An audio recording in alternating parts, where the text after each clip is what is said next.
dalam tanganmu.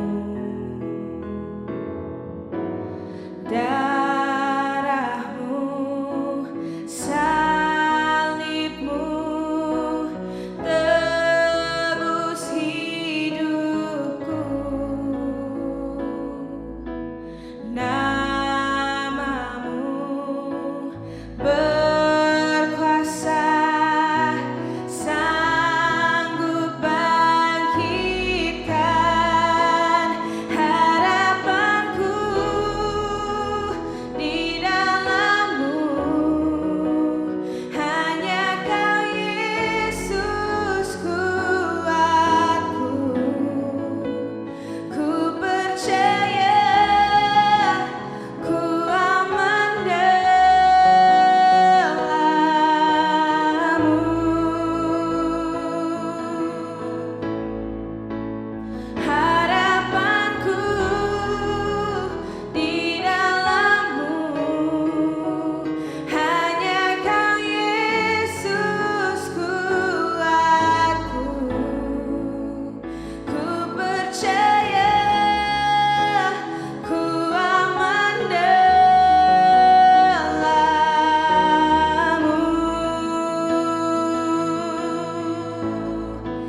kuasa yang tak terbatas.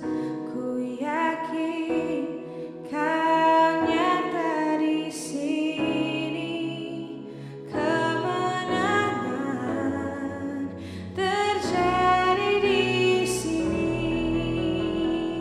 Ku yakin Kau hadir di sini. Ku rasakan kuasa yang tak terbatas. Ku yakin Kau nyata di sini, kemenangan terjadi di sini.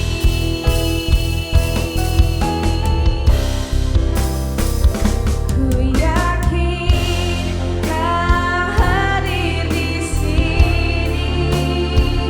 Ku rasakan kuasa yang tak terbatas. Ku yakin Kau nyata di sini, kemenangan terjadi di sini.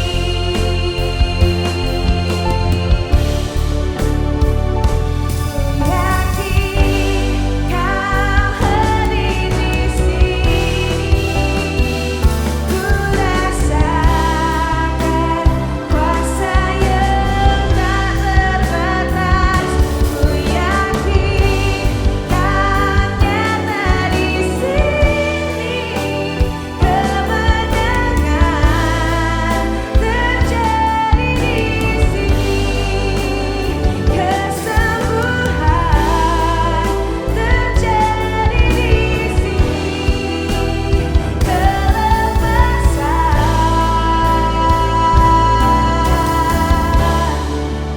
terjadi di sini.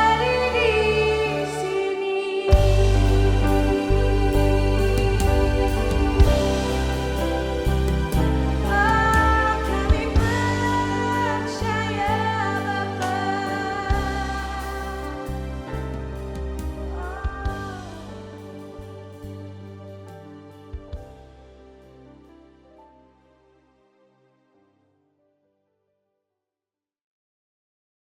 Bapa, terima kasih kalau pagi hari ini kami datang kepadamu Tuhan.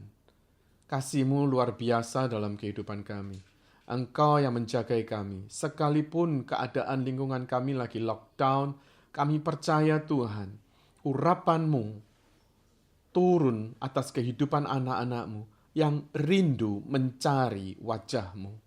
Urapi kami, Roh Kudus, berbicara lewat hamba-Mu. Biarlah setiap firman yang kami sampaikan, hamba-Mu sampaikan ini benar-benar dari isi hati-Mu. Berkati anak-anak-Mu yang mendengarkan di rumah Tuhan, dimanapun anak-anak-Mu berada saat ini. Biarlah hikmat, pewahyuan daripada-Mu, pengertian yang baru Kau terjemahkan Tuhan secara pribadi lepas pribadi. Semua yang siap katakan, amin. Shalom saudara, apa kabar? Sekalipun keadaan kita lockdown, tapi saya percaya saudara semua tetap semangat di dalam Tuhan. Amin. Hari ini kita memasuki bulan Mei, yaitu bulan training Tuhan. Dari Tuhan, training. Dari masuk bulan train. Jadi train ini maksudnya training yang dimana kita akan dilatih. Waktu saat-saat seperti ini kita akan mengalami kedisiplinan, latihan yang luar biasa dari Tuhan supaya memunculkan karakter yang kuat, yaitu karakter Kristus dalam kehidupan kita. Saudara siap untuk memasuki bulan Mei?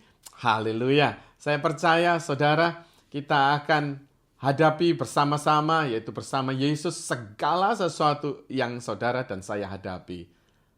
Mari kita baca di Matius 9 ayat 17, saudara ya. Matius 9 ayat 17 berbunyi, begitu pula anggur yang baru tidak diisikan ke dalam kantong kulit yang tua. Karena jika demikian kantong itu akan koyak, sehingga anggur itu terbuang dan kantong itu pun hancur. Tetapi anggur yang baru disimpan orang di dalam kantong yang baru pula. Dan dengan demikian terpeliharalah kedua-duanya. Kalau saudara senang judul, hari ini saya berikan judul fresh wineskins for new wine. Suatu hari saya tanya sama Tuhan, apa yang harus saya sampaikan ya firman ini pagi hari ini. Tuhan tunjukkan saya tentang kantong anggur, saudara. Jadi saya mulai cari informasi kantong anggur ini apa gitu. Nah, zamannya waktu Yesus hidup, saudara, mereka menyimpan anggur itu di dalam kantong, bukan di dalam botol, tapi di dalam kantong kulit hewan. Misalnya bisa kambing atau domba. Kalau saudara Google di dalam internet, saudara cari kayak apa sih modelnya kantong kulit wine itu, atau bahasa Inggrisnya wine skin. Kantong anggur itu gimana? Nah, di ini saya berikan gambarnya, saudara coba lihat di gambarnya ini, kantong anggur yang lama. Modelnya sudah agak burem gitu, saudara ya. Lalu saudara perhatikan lagi ini kantong anggur yang baru, masih fresh, saudara ya. Jadi masih baru, kantong anggurnya itu dari kulit ya, kulit kambing atau domba. Lalu ini kantong yang diisi sama anggur di dalamnya. Jadi kelihatannya mengembang keras gitu ya, seperti kembung, kayak balon gitu, saudara ya. Keras banget. Nah, ini satunya lagi model kantong anggur, yaitu berbentuk hewan. Jadi misalnya kambing itu dibersihkan, isinya dari atas kepala itu dibersihkan, lalu dibersihkan semuanya dan digantung, dikeringkan, baru diisi anggur yang baru. Jadi bentuknya masih seperti ini, kalau saudara lihat gambarnya itu ya. Gambarnya kayak seperti hewan utuh gitu, tapi tidak ada kepalanya. Jadi di atas kepalanya itu dibuat satu kayak tutupnya, nanti kayak tutupnya botol gitu untuk mengeluarkan anggur itu. Jadi saudara, di dalam zaman waktu Tuhan Yesus, itu mereka menyimpan anggur-anggur itu di dalam kantong-kantong anggur, yaitu dari hewan. Nah, kalau boleh saya ilustrasikan hari ini, saya berikan contoh, saudara ya. Kalau boleh saya ilustrasikan, kantong anggur yang lama itu bagaikan seperti kresek ini, saudara ya. Kalau kresek ini atau kantong anggur lama ini kita tuangi dengan anggur yang baru, ya. Saat anggur yang baru ini mengadakan pemuaian, ya. Kalau saudara perhatikan ini,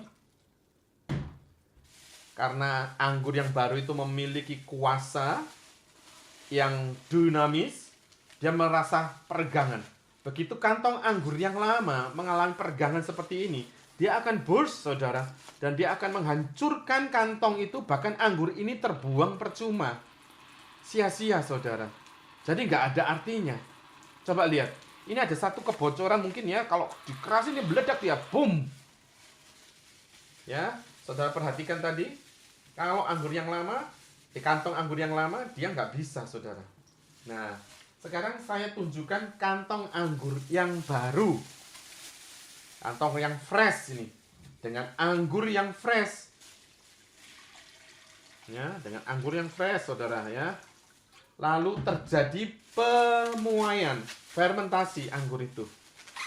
Nah, saudara, anggur yang baru, kantong yang baru tidak akan mengalami leaking atau kebocoran atau kerusakan. Dia menguai. Loh, keras, saudara, sudah keras ini. Karena ada minyak di dalam kulit ini dan anggur yang baru. Semuanya bagus, saudara ya. Nah, jadi Tuhan katakan sekali lagi, kalau engkau mau anggur yang baru, jangan memakai kantong yang lama. Pikiran kehidupan kita yang lama. Ini harus dibuang, saudara. Kenakanlah pikirannya Kristus. Anggur atau kantong anggur yang baru. Yang sudah dipulihkan. Yang sudah diampuni. Yang sudah dibersihkan dari segala dosa. Amin. Saat kita belajar tentang hal ini, mengapa Tuhan berikan ilustrasi kantong anggur ini, saudara? Nah, rupanya di Ayub 32, siapa sih kantong anggur itu maksud saya ya? Di Ayub 32 ayat 19. Coba kita baca sama-sama. Ayub 32 ayat 19. Jika aku diam saja, akan pecahlah aku seperti kantong yang penuh dengan anggur baru. Jadi Ayub mengatakan, aku ini seperti kantong anggur yang mau meledak gitu saudara. Kantong anggur yang dimaksud Tuhan tadi, kalau ngisi anggur baru, tidak boleh di kantong anggur yang lama. Kenapa? Karena kantong anggur yang lama itu sudah mengalami peregangan. Ya, tadi kan kita sudah lihat gambarnya. Kantongnya keras, kayak balon gitu ya. Dia elastis. Yang baru itu bisa elastis. Lalu setelah dipakai beberapa kali, kantong anggur yang lama ini menjadi keras, tidak lembek lagi, saudara. Begitu saudara tuangkan anggur yang baru, kantong yang tadi keras itu nggak bisa meregang lagi. Karena apa? Sudah maksimum dia. Sehingga waktu anggur dimasukkan di dalam kantong lama, tadi kantong anggur yang lama, dia mengalami fermentasi anggur itu. Sehingga dia mengalami satu perenggangan mau membuat space yang ada di dalam kantong yang lama itu untuk meregang lagi. Tapi karena kantong anggur lama tidak bisa maksimum lagi, akhirnya dia burst, explode saudara, meledak. Sehingga dikatakan firman Tuhan, kalau engkau menaruh anggur yang baru, harus di wineskin yang fresh, yang baru, bukan yang lama.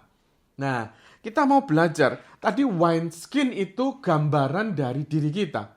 Ayub tadi bilang, aku seperti kantong kulit anggur. Jadi kalau saudara bayangkan, kantong kulit itu hati kita, kehidupan kita. Lalu kalau kita berbicara tentang anggur, siapa anggur? Saudara pasti tahu, Yohanes 15 ayat 1 dikatakan, akulah pokok anggur yang benar, dan Bapakkulah pengelolanya atau pengusahanya. Saudara, waktu kantong anggur itu diberi anggur, ya, dia mengalami pemuaian. Karena apa? Ada fermentasi. Di dalam kantong anggur baru itu ada unsur minyaknya, ya. Mungkin dari lemak itu yang di dalam kulit itu, begitu dikasih fermentasi agak panas, jadi memuai.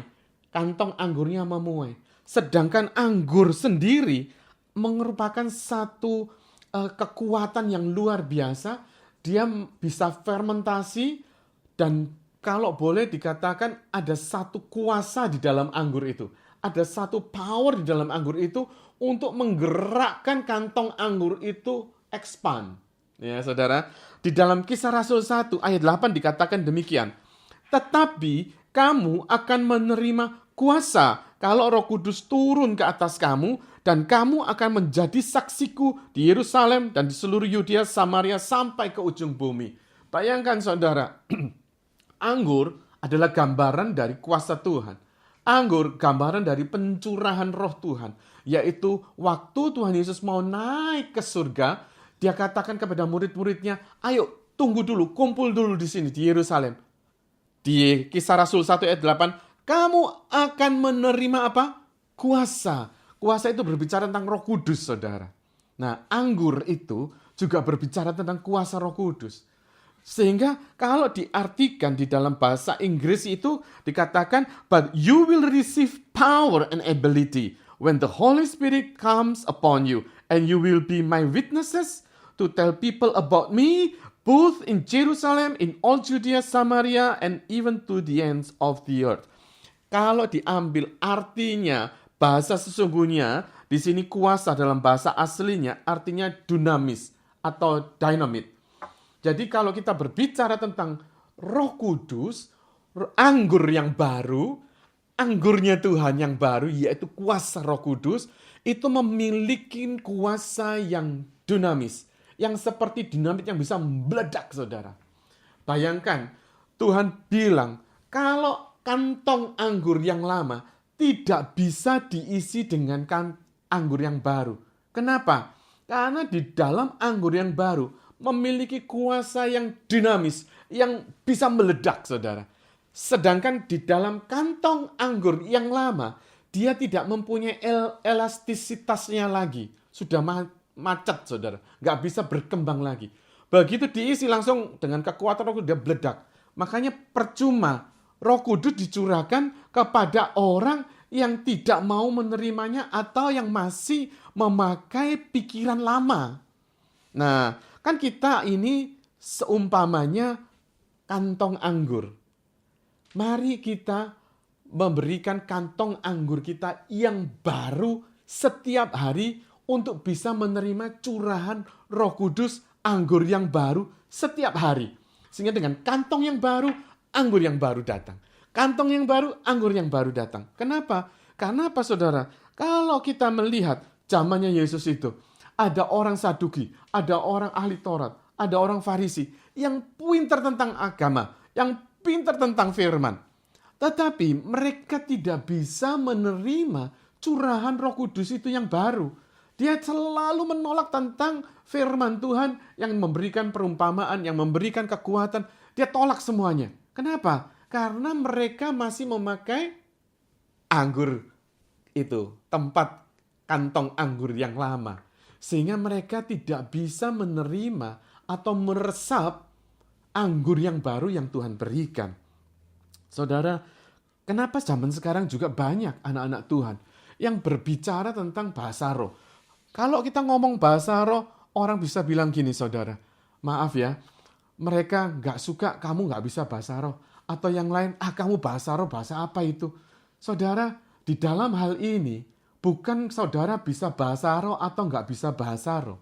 Itu bukan target utamanya. Karena kalau saudara mau bahasa roh dalam diri saudara, itu hubungan pribadi saudara dengan Tuhan. Tidak perlu diperdebatkan. Yang saya mau garis bawahi di sini, saudara dan saya harus memiliki kantong anggur yang baru. Supaya apa? Supaya waktu dicurahkan roh yang baru atau anggur yang baru, itu kita bisa menerimanya. Karena itu mengalami satu elastisitas yang bisa mengembangkan pikiran kita, yang bisa mengembangkan talenta yang Tuhan berikan. Sekarang kalau saudara, sekalipun saudara bisa berbahasa macam-macam, bahasa malaikat sekalipun, tetapi kalau saudara masih memakai kantong anggur yang lama, saudara, kita bisa lihat buahnya. Contohnya saudara masih dendam. Contohnya saudara tidak pernah mengucap syukur. Contohnya saudara tidak pernah bisa menerima janji-janji firman Tuhan di dalam kehidupan saudara. Karena apa? Saudara melakukan semuanya di dalam kantong anggur yang lama. Sehingga kantong anggur yang lama itu terus dipakai dalam kehidupan saudara. Saudara nggak akan pernah bisa menerima anggur yang baru. Firman Tuhan yang katakan, waktu engkau menerima anggur baru, tidak boleh memakai kantong anggur yang lama. Saudara ingat itu?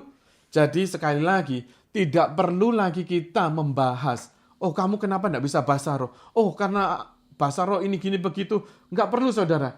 Yang jelas kelihatan, kalau saudara memakai kantong anggur yang baru, kehidupan, gaya hidup saudara itu berubah. Waktu saudara kenal sama sebelum kenal Tuhan, sama sesudah kenal Tuhan, ada perubahan. Tapi kalau saudara memakai kantong anggur yang lama, baik sebelum kenal Tuhan maupun setelah kenal Tuhan, sama, tidak ada perubahan apa-apa. Saudara, sedangkan di dalam firman Efesus 4 ayat 22 sampai 24 dikatakan demikian, yaitu bahwa kamu berhubung dengan kehidupan kamu yang dahulu harus menanggalkan manusia lama yang menemui kebinasaannya oleh nafsunya yang menyesatkan, supaya kamu dibaharui di dalam roh dan pikiranmu dan mengenakan manusia baru yang telah diciptakan menurut kehendak Allah dalam kebenaran dan kekudusan yang sesungguhnya. Jadi benar, kita bukan hanya bisa bahasa roh saja, saudara. Ya, saudara harus totally gunakan gambar diri kita sesuai dengan God image. Kalau kita memiliki kantong yang baru, saat firman Tuhan ditabur, anggur baru dicurahkan di dalam kantong anggur yang baru ini, kita bisa tahu bahwa kita ini segambar loh dengan Tuhan. Waktu saudara menerima anggur yang baru, saudara akan bisa lebih mengerti dan lebih tahu apa sih rancangan Tuhan buat saudara dan saya lewat firman yang kita dengar itu. Setiap firman yang kita dengar selalu ada satu lonjakan iman kita.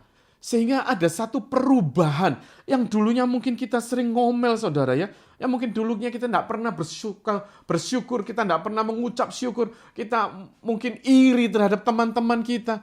Saudara, kalau kita pakai kantong anggur yang baru, kita akan beda. Hidup kita akan beda karena kita tahu bahwa kita adalah segambar dengan Tuhan. Dan Tuhan sudah katakan di Efesus tadi saudara, bahwa kita harus tanggalkan manusia lama kita, kantong anggur lama harus dibuang saudara. Untuk saudara bisa maksimum bersama Tuhan. Untuk bisa mengembangkan talenta yang saudara diberi oleh Tuhan. Saudara harus menerima kantong anggur yang baru itu. Caranya bagaimana saudara ya? Di sini dikatakan pesan Tuhan di Galatia 5 ayat 18. Akan tetapi, jikalau kamu memberi dirimu dipimpin oleh Tuhan atau oleh roh, maka kamu tidak hidup di bawah hukum Taurat. Saudara, sekali lagi, minyak yang ada di dalam kantong baru itu dan anggur yang diberikan, dicurahkan oleh Tuhan itu akan bersatu membuat kita maksimal di dalam kehidupan kita. Amin saudara.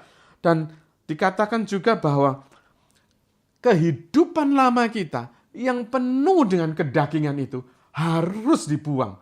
Sehingga Paulus katakan, hidupku bukan aku lagi. Tetapi siapa? Yesus hidup di dalam engkau. Oke, baik saudara, kita persiapkan anggur dan perjamuan. Hari ini kita ada perjamuan saudara ya. Saya minta saudara untuk mempersiapkan saat ini. Mari kita angkat roti di tangan kanan kita. Sebutkan saudara apa yang saudara ingat di dalam kehidupan saudara. Kantong-kantong lama saudara. Hamba percaya Tuhan. Anak-anakmu sudah menyebutkan segala bentuk kantong-kantong lama yang mereka lakukan. Ampuni ya Tuhan. Segala bentuk kedagingan, kecemaran yang kami lakukan dalam kehidupan lama kami. Dan kami tidak mau hidup di dalam kantong anggur yang lama. Karena itu menuju kepada kebinasaan. Kedagingan kami buang di dalam nama Yesus Kristus. Saat itu Tuhan mengangkat roti perjamuan. Dan dia katakan, ini adalah tubuhku. Makanlah dan perbuatan ini senantiasa untuk memperingati aku. Bukankah roti yang ada di tangan kanan kita inilah persekutuan dengan tubuh Kristus? Mari kita makan di dalam nama Yesus Kristus. Haleluya. Mari kita mengangkat cawan yang ada di tangan kanan kita ini.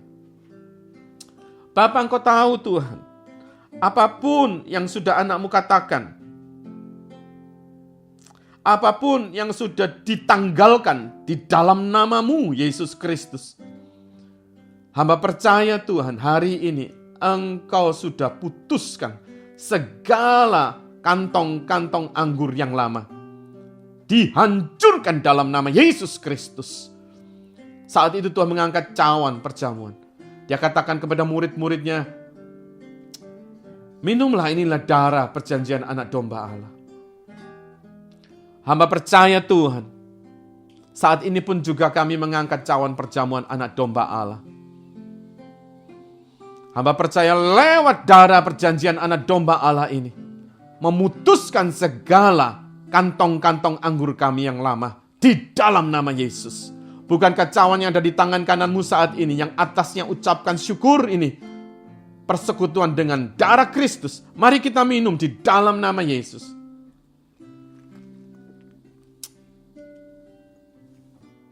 Haleluya. Tuhan menjagaimu dan melindungimu, serta berjalan di depanmu dengan gadanya. Dia memimpinmu, dan malaikatnya ada di sekitarmu. Tuhan memberkati keluargamu dan pekerjaanmu dari segala bencana, bahkan dari niat orang jahat dan kuasa kegelapan. Terimalah berkat yang melimpah dari Allah Bapa, kasih karunia dari Tuhan Yesus, dan persekutuan dengan Roh Kudus mulai sekarang sampai Tuhan datang kembali. Semua yang menerima berkat katakan, amin, amin, amin.